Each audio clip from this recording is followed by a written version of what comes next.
isso é bom deixar bem claro para a sociedade, né, que no mercado de combustíveis, a ANP é responsável para garantir o abastecimento, ou seja, tem que ter combustível para a população consumir e com qualidade. Então, as obrigações da agência, ela restringe em garantir esse abastecimento e com a qualidade dentro dos padrões aceitos internacionalmente. A questão do preço, o mercado é livre, né? Então, qualquer empresa, ou seja, ou distribuidora ou um dono de posto, ele pode fixar o preço que ele achar que é pertinente. Evidentemente, quando existem alguns abusos, há outros órgãos do governo, principalmente a Secretaria de Defesa Econômica do Ministério da Justiça, que tenta coibir esses abusos. Mas não faz parte das prerrogativas, ou seja, das responsabilidades da ANP, o controle de preço.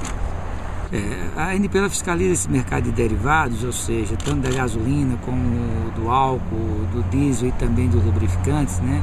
Nós temos um convênio com as universidades, aqui no Paraná um convênio com a Universidade Federal do Paraná, que tem um laboratório e tem um mecanismo de coleta de ir aos postos e distribuidoras, coleta a amostra tanto de gasolina como de diesel, de álcool e lubrificante, e leva para o laboratório em Curitiba, analisa imediatamente e manda esse resultado para a ANP. Essa é o que a gente chama de monitoramento para a gente fazer diagnóstico de como está a qualidade. Além disso, a ANP tem uma equipe de fiscalização que ela atua mediante ou demanda da sociedade, seja uma denúncia do Ministério Público, uma denúncia do PROCON, uma denúncia do consumidor.